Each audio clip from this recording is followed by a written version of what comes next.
Basically ती माझ्या आयुष्याची परी असेल.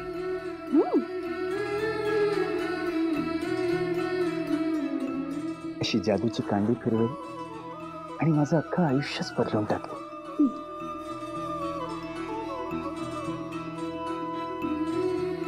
ती माझ्या आयुष्याची जादूगर असेल. कळलं का? कळलं कळलं.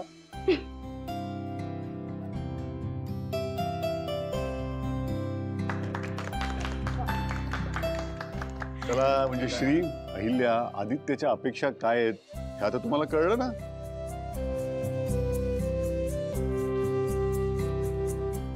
म्हणजे आता वधू संशोधनाला सुरुवात करायला हरकत नाही काय? हो जोरदार. अहिल्या, अगं अलीकडे तुझं सासवडला फार येणंच होत नाही बघ. आज तू सगळ्यांना घेऊन आलीस ना, इतकं छान वाटतंय मला. घर कसं भरल्यासारखं वाटतंय नाही का? अगदी खरं.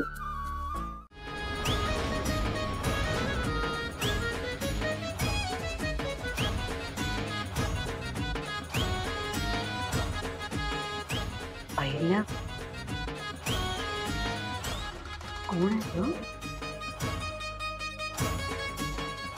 लाल माती कुस्तीची, मिसळ झणझणीत वारपायची,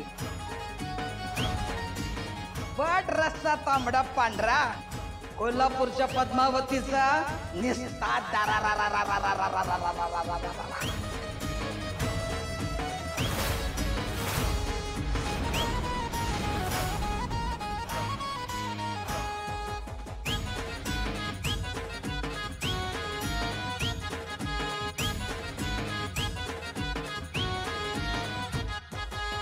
पद्मा. पद्मा आम्ही ओळखलंच नाही आणि आधी तर आम्ही इतकं घाबरलो. एवढी बदललीस तू. हो अगदी ओळखता नाही आलं ग. हो ना, कशी लाजरी बुजरी होती ना. आता वेगळीच दिसतेस. लांबनच कुठं गायब झाला होता हा?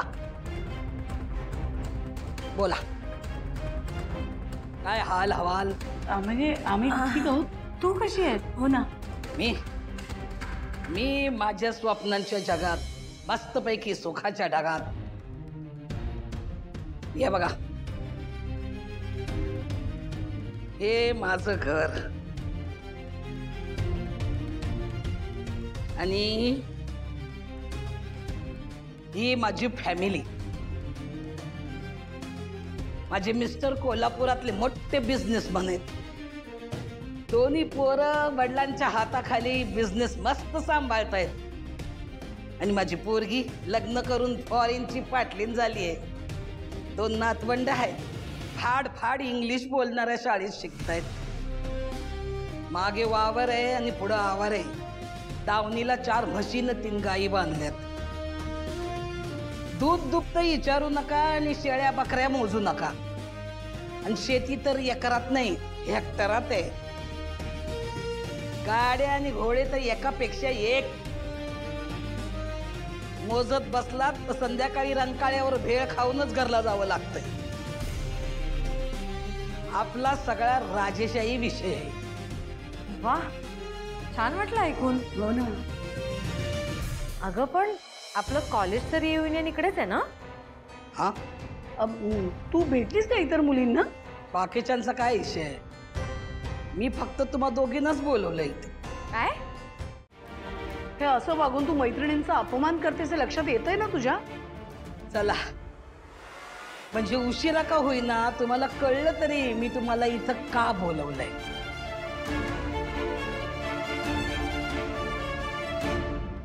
काय उघडले का डोळे? उडाली का झोप?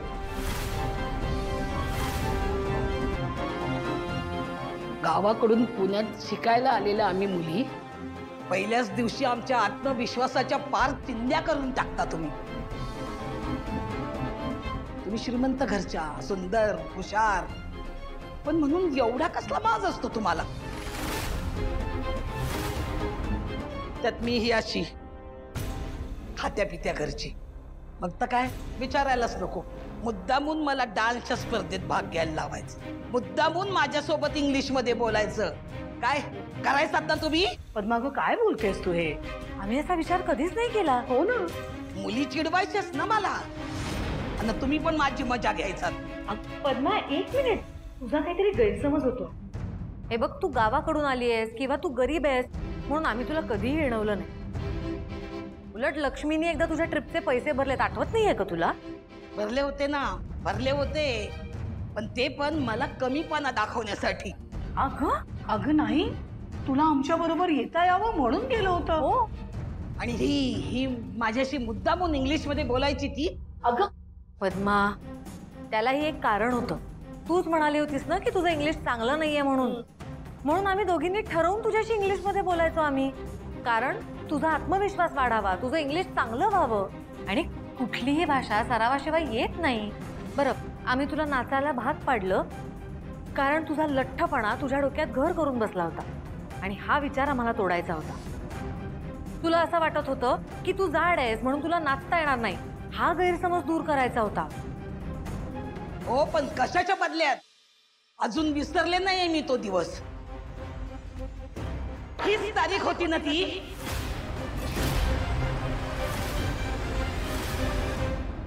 ही तारीख इथंच नाही तर माझ्या मनावर आणि माझ्या मेंदूवर पण कायमची कोरली गेली.